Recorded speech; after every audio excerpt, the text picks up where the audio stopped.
Students, आपके सामने इस वीडियो में हाजिर है आपके लेसन 2 के पोइट्री सेक्शन में पोइम है विंड। लेसन 2 में प्रोज सेक्शन को हम पढ़ चुके हैं। प्रोज सेक्शन में हमने साउंड ऑफ म्यूजिक जो इसका नाम था, जिसमें 2 तरह के पार्ट 1 पार्ट 2 स्टोरी हमने पढ़ी, एवलिन ग्लेनी और उस्ताद बिस्मिल्लाह खान की। अभी इसी का पोइट्री सेक्शन है जिसमें ये पोइम है विंड। सुब्रमण्यम भारती द्वारा ये लिखी गई है। आइए इसको देखते हैं। सुब्रमण्यम भारती के द्वारा इसको लिखा गया, परंतु सुब्रमण्यम भारती तमिल पोएट थे। इनके बारे में नीचे लिखा हुआ है सुब्रमण्यम भारती 1882 टू 1921 इनका लाइफ स्पान रहा है। 1882 में जन्म हुआ, 1921 में मृत्यु हुई। As a great Tamil poet, ये एक महान तमिल पोएट है। Famous for his patriotism in the pre independence era. स्वतंत्रता से पूर्व जो राष्ट्रवाद पैट्रियटिज्म होता है उसके लिए ये फेमस थे और उसी के आधार पर इन्होंने ये कविताएं लिखी। और A K. Ramanujam is a Kannada and English poet. A K. Ramanujam Kannada और इंग्लिश पोइट हैं। Well known for his translation of classical and modern poetry, और ये बहुत ही प्रसिद्ध हैं, फेमस हैं, जाने जाते हैं। इन्होंने पुराना जो क्लासिकल और मॉडर्न पोइट्री है उनका ट्रांसलेशन किया है। तो ये पोएम भी सुब्रमण्यम भारती की तरह लिखी गई, परंतु इसको ट्रांसलेट किया गया। इसलिए देखिए आप नीचे लिखा हुआ translated from the Tamil by A K. Ramanujan. तो ओरिजिनली ये सुब्रमण्यम भारती की पोएम है, परंतु फिर इसको ए.के. रामानुजम ने ट्रांसलेट किया। इसको विंड इस पोएम का नाम है। विंड यानी हवा। The wind blows strongly and causes a lot of destruction. देखिए, जब हवा अच्छी सुनहरा अच्छा मौसम होता है तो अच्छी लगती है, परंतु जब ये तूफान का रूप ले लेती है, बहुत तेज चलने लगती है, तो कभी कभी ये अच्छी भी नहीं लगती है। तो द विंड ब्लोज स्ट्रांगली, जब तेजी से ये हवा बहती है, and causes a lot of distraction, और बहुत से विनाश नुकसान का एक कारण बन जाती है। How can we make friends with it, और फिर तब हम इसके दोस्त कैसे बन सकते हैं। जब ये डिस्ट्रक्शन करने लगे तो हम इसके दोस्त कैसे बन सकते हैं, चीज़ों को नुकसान पहुंचाए। तो ऐसा ही कुछ बात इस पोएम में कही गई है। Let's start the poem. Wind come softly, हवा आती है सॉफ्टली यानी स्लोली, धीरे से। हमने आपको इन लाइनों के नीचे इसकी जो वर्ड नोट्स हैं, वोकेबलरी, वो दे दी है, और आप इनकी मीनिंग देख सकते हैं पोएम के। विंड कम सॉफ्टली, हवा धीरे से आओ। कभी कहता है हवा धीरे से आओ। Don't break the shutters of the windows, don't scatter the papers. खिड़कियों के दरवाजों को मत तोड़ो। शटर्स यानी होता है डोर्स, जो दरवाजे होते हैं खिड़कियों के, जिनसे हम लगाते हैं उनको, खिड़कियों को। तो शटर्स जो होते हैं, हवा जब तेज चलती है तो वो उनको आपने देखा होगा, खिड़कियों के किवाड़ों को हिलाती है, डोर्स को। तो कभी कहता है हवा धीरे से आओ, खिड़कियों के दरवाजे मत तोड़ो।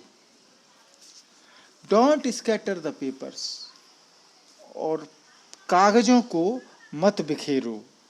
स्कैटर यानी होता है बिखेरना।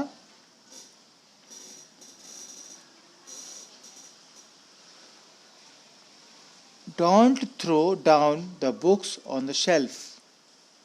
अब किताबें जो शेल्फ के ऊपर, सेंट्रल शेल्फ यानी मेंटल पीस, जो दीवार गिर होती है, दीवार के ऊपर बना देते हैं अलमारियाँ, तो हवा जब तेज चलती है तो वहाँ से भी गिरने लगती हैं किताबें। तो फिर कभी कहता है don't throw down the books on the shelf.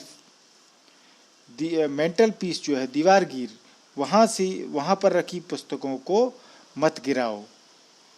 There look what you did, वहाँ देखो तुमने क्या किया। You threw them all down, तुमने पुस्तकों को नीचे गिरा दिया, तुमने उन सब को नीचे गिरा दिया, ये क्या कर दिया तुमने, कवि कहता है हवा से। You tore the pages of the books, तुमने पुस्तकों के पन्ने फाड़ दिए। टोर माने फाड़ना, तुमने पुस्तकों के पेज पन्ने फाड़ दिए। यू ब्रॉट रेन अगेन, तुम फिर से वर्षा ले आई। यानी इतनी बात कवि कहता है हवा से। तो हवा को यहाँ पर्सोनिफिकेशन करके बताया गया है, मतलब a figures of speech which is used for an इनएनिमेबल ऑब्जेक्ट और एनिमल्स, बर्ड्स लुकिंग और behaving like humans. Here wind is a human, यहाँ मतलब विंड को ह्यूमन बता करके उसका पर्सोनिफिकेशन किया गया है। कवि ने उसको पर्सोनिफिकेशन किया है, उससे बात करके वो कहता है।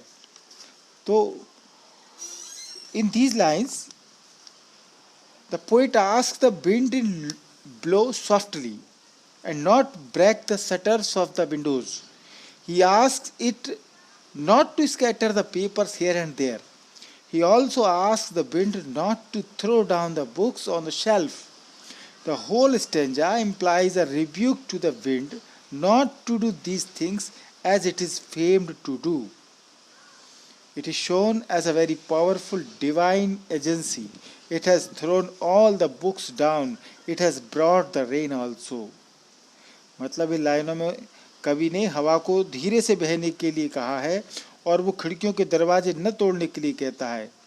वो इसे कागज इधर उधर फेंकने के लिए न फेंकने के लिए कहता है। वो हवा को पुस्तकों को जो शेल्फ के ऊपर रखी हैं उनको नीचे न फेंकने के लिए कहता है। पूरे स्टेंजा में वो इनडायरेक्टली अप्रत्यक्ष रूप से वो हवा को थोड़ा डांटता है, उसको लताड़ता है, जैसे हम बच्चों को लताड़ते हैं, डांटते हैं, कुछ गिरा गुरु देते हैं, फाड़ देते हैं। तो इस प्रकार से वो हवा को भी डांटता है। इसलिए इसमें विंड का पर्सोनिफिकेशन किया गया है कि वो ऐसी चीज़ें न करे जिनके लिए करने के लिए वो प्रसिद्ध है। हम सब जानते हैं कि हवा सब कुछ फैला सकती है, फाड़ सकती है, तेज चले सब कुछ कर सकती है, तो वो उसके लिए रोकता है। यह हवा को हवा क्या है, एक नेचुरल फिनोमेना है, एक ताकतवर देवी संस्था के रूप में, देवताओं के रूप में उसको यहाँ बताया गया है। इसने सारी पुस्तकों को हवा ने नीचे फेंक दिया है और वो वर्षा भी ले आई है। नेक्स्ट स्टेंजा से पहले आप ये देख लें विनोविंग क्या होता है। पिक्चर आपको दिख रही होगी स्क्रीन पर, दो लेडीज हैं, ये क्या कर रही हैं आपको समझ में आता है? देखिए आप, ये विनोइंग कर रही हैं। विनोइंग यानी प्रोसेस होती है, प्रक्रिया होती है जिसमें कि जो सूप होता है, जिसमें अनाज को हम फटकारते हैं, यानी जिससे कि अनाज में से भूसा अलग हो जाए, उसमें जो कचरा है वो अलग हो जाए और अनाज रह जाए। ये आपने गांव में औरतों को इस तरीके से देखा होगा। आजकल तो थ्रेसर से, मशीन से ये काम होने लगा है, पर ये जब पोएम लिखी गई है तो स्वतंत्रता से पहले की है ये, क्योंकि सुब्रमण्यम भारती द्वारा लिखी गई है, जो कि 1921 में तो मर ही गए थे। यानी बहुत पहले की ये कविता है, जब ट्रैक्टर वगैरह तो बहुत कम या होते ही नहीं थे। तो उस समय इसी तरीके से किसानों के द्वारा सूप के द्वारा फटकार करके अनाज से भूसे को अलग किया जाता था। तो इसमें पोएम में अगली स्टेंजा में जो विनोविंग आया है, हवा ये काम करती है, क्योंकि विनोविंग की प्रक्रिया में हवा ज़रूरी है। हवा होगी तो हवा के द्वारा ही कचरा अलग हो सकता है। तो इस तरीके से विनोविंग ये प्रक्रिया होती है। अब देखिए स्टेंजा देखते हैं हम। You are very clever at poking fun at weaklings, frail crumbling houses, crumbling doors, crumbling rafters, crumbling wood, crumbling bodies, crumbling lives, crumbling hearts. The wind god winnows and crushes them all. कभी कहता है you are very clever, wind से कहता है तुम बहुत चतुर हो। क्यों चतुर हो? It poking fun, poking fun यानी कि मजाक उड़ाना, लाफ एट, नीचे मीनिंग्स दिए हुए हैं आपको वर्ड नोट्स में, आप देख सकते हैं। पोकिंग फन यानी मजाक उड़ाना। वीकलिंग्स, वीकलिंग्स यानी वीक, कमज़ोर, जो कमज़ोर हैं। तो कवि कहता है कमज़ोरों का मजाक उड़ाने में तुम बड़ी चतुर हो, जो कमज़ोर होते हैं उनका बहुत मजाक उड़ाती हो। फ्राइल क्रम्बलिंग हाउसेज, कमज़ोर गिरते हुए मकान। फ्राइल माने कमज़ोर और क्रम्बलिंग माने जो डिकेइंग और ब्रेकिंग अप यानी नष्ट होते हुए या टूटते हुए, जर्जर होते हुए मकानों को क्रम्बलिंग बोलते हैं। तो हवा ऐसी चीज़ें बहुत जल्दी पकड़ती है जो कि गिरने वाली होती हैं, कमज़ोर होती हैं। तो जो कमज़ोर मकान होते हैं वो क्रम्बलिंग डोर्स, टूटते हुए दरवाजे। क्रम्बलिंग राफ्टर्स, राफ्टर्स माने जो सहती बीम्स होते हैं, छत में लगे होते हैं बीम्स, या झोपड़ी भी होती है तो वहाँ पर भी लकड़ी के बीम्स लगा के रखते हैं लोग बाग। तो वो उनको गिरते हुए वो कड़ियाँ, क्रम्बलिंग वुड, गिरते हुए पेड़। क्रम्बलिंग बॉडीज, टूटते हुए शरीर। क्रम्बलिंग लाइव्स, टूटता हुआ जीवन। क्रम्बलिंग हार्ट्स, टूटते हुए दिल। द विंड गॉड विनोज, और वायुदेव जो है, जो हवा का देवता है, वो सभी को उड़ा देता है। एंड क्रशेज देम ऑल, और कुचल देता है। क्रश माने कुचलना। ये हवा का देवता सब कुछ उड़ा के ले जाता है। जो कमज़ोर होते हैं, चाहे वो दरवाजे हों, चाहे मकान हों, कड़ियाँ हों, पेड़ हों, शरीर हों, किसी का कमज़ोर जीवन हो, सबको ख़त्म कर देती है ये हवा। वायुदेव जो है वो सभी को उड़ाता है और क्रश कर देता है, सभी को कुचल देता है। नेक्स्ट स्टेंजा देखें। इससे पहले इसको, जो पिछला स्टेंजा हुआ है, इसको थोड़ा सा हम इंग्लिश मीडियम बच्चों के लिए बता देते हैं। The poet calls the wind as clever to make fun of the weak and weak crumbling houses, crumbling doors and crumbling everything like wood, bodies, lives, hearts, etc. It implies that the troubles and miseries come at once in life as the wind does. The poet says that the wind can tear down everything that is weak and meek. It means difficulties in life can lead to a loss of hope and a loss of life. It is up to the wind God to do, as the wind is a natural phenomenon. ये जो कवि हवा को कमज़ोर व्यक्तियों और गिरते घरों, दरवाजे, जो हर एक जो चीज़ है उन सब को उड़ा के ले जाती है, इसलिए वो हवा को चालाक कहता है, उन सब का मजाक उड़ाने के लिए, क्योंकि हवा उन सब का मजाक उड़ाती है। ये जीवन में कष्ट और दुख जो होते हैं वो हवा की तरह आते हैं। यहाँ इसको इस तरीके से भी आप ले लें, जीवन में कष्ट और दुख हवा की तरह आते हैं। कवि कहता है कि हवा हर कमज़ोर और जो नम्र चीज़ है, मुलायम, उसको फाड़ सकती है। इसका मतलब ये है कि जीवन में कठिनाइयाँ आशा, उम्मीद को समाप्त कर देती हैं और जीवन की हानि का कारण बनती हैं। यह हवा के देवता के लिए करना है, जैसे ही हवा, क्योंकि हवा एक प्राकृतिक रूप है, एक नेचुरल फिनोमिना है। ये नेक्स्ट स्टेंजा बहुत ही इम्पोर्टेंट है और इसी स्टेंजा में इस पोइम का सार है, ठीक है ना। तो यहाँ बहुत महत्वपूर्ण बातें कही गई हैं इसमें, आप देखें। He won't do what you tell him, कवि कहता है वह जो तुम करने को कहोगे हवा को नहीं करेगी। ही वॉन्ट डू, वह नहीं करेगी, वॉट यू टेल हिम, जो तुम उससे करने को कहोगे, तुम्हारी बात नहीं मानेगी, वो तो अपनी मर्जी की करेगी। सो कम, इसलिए आओ, लेट्स बिल्ड स्ट्रांग होम्स, आओ हम मजबूत घर बनाएं, स्ट्रांग होम्स बनाएं। Let's joint the doors firmly, हम दरवाज़ों को मजबूती से जोड़ें। Practice to firm the body, शरीर को शक्तिशाली रखने का अभ्यास करें। Practice to firm the body. Make the heart steadfast, steadfast यानी स्थिर, दिल को स्थिर रखें। डू दिस, ऐसा करो, and the wind will be friends with us, और हवा हमारी मित्र बन जाएगी। अब इस पोएम में महत्वपूर्ण बात क्या कहने की कोशिश की गई है कि यदि हम घर मजबूत कर लें, सारी चीज़ों को दृढ़ता से दरवाजे बंद कर दें, सब कुछ मजबूत कर लें, तो फिर हवा हमारा कुछ नहीं बिगाड़ पाएगी। यानी कि कमज़ोर को नुकसान पहुंचाती है हवा, और जो मजबूत रहता है अपने आप में उसका कुछ नहीं कर सकती। और हवा मैंने बताया किस चीज़ का प्रतीक है, जीवन में आने वाली कठिनाइयाँ और उन आशा उम्मीदों का वो हवा प्रतीक है। तो in this stanza the poet now turns to the readers. अब इस स्टेंजा में कवि जो है वो रीडर्स जो पढ़ रहे हैं उनकी तरफ मुड़ता है। He says that the wind god won't do what they tell him to do. हवा रूपी देवता वो कुछ नहीं करेगा जो तुम उसे करने के लिए कहते हो। The readers should build strong homes to counter the harmful effect of the wind.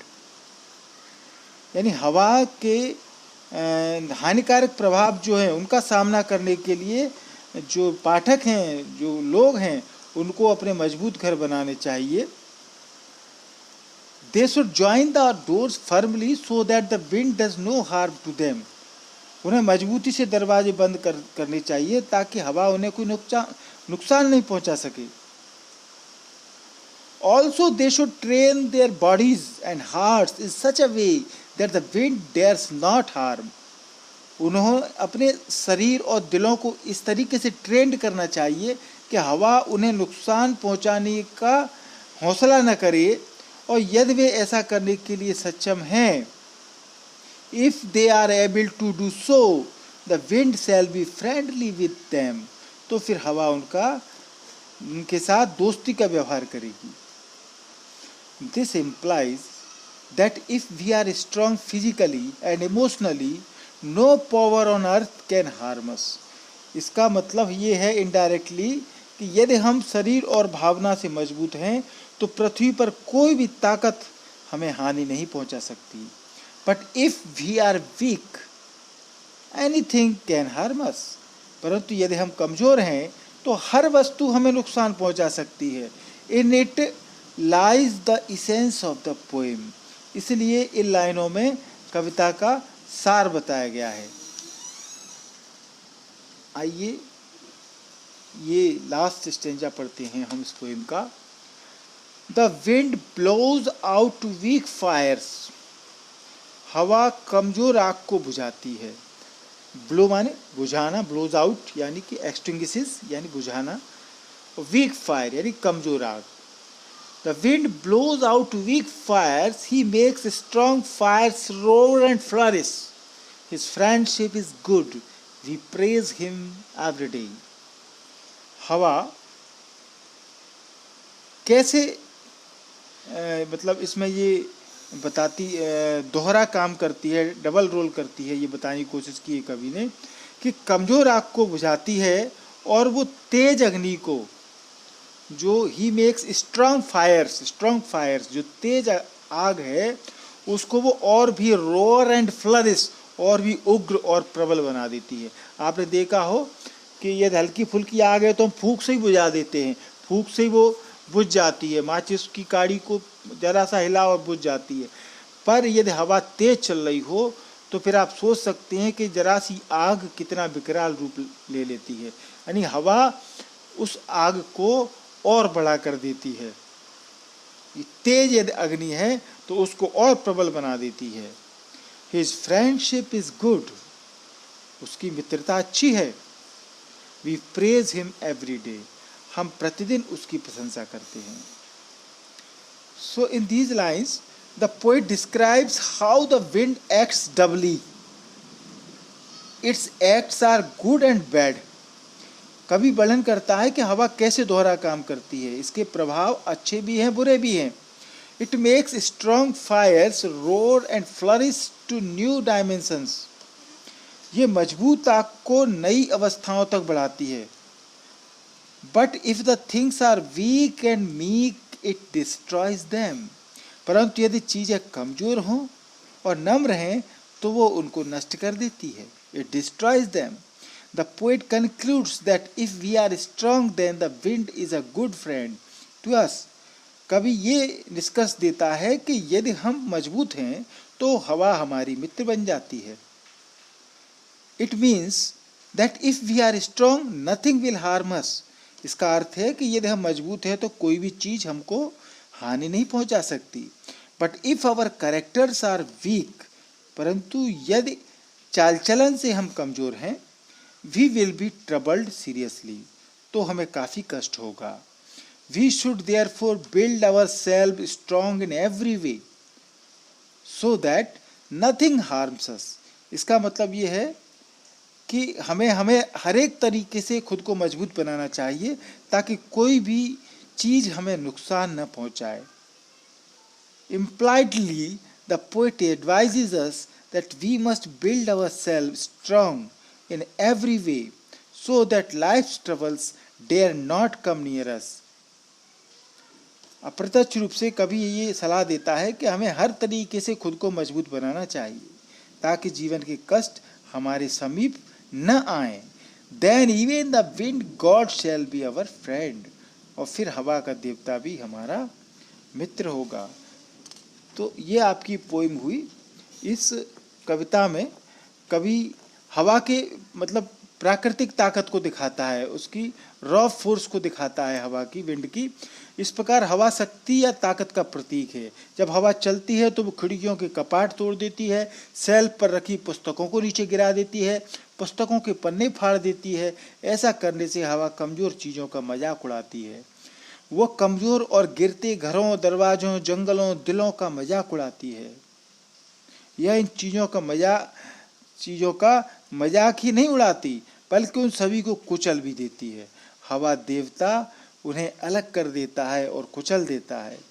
कवि हवा की ताकत से एक सुंदर लेसन निकालता है, सबक निकालता है. वो कहता है कि हवा मजबूत घरों, दरवाजों या शरीर को कोई हानि नहीं पहुंचाएगी यदि मजबूत हैं तो.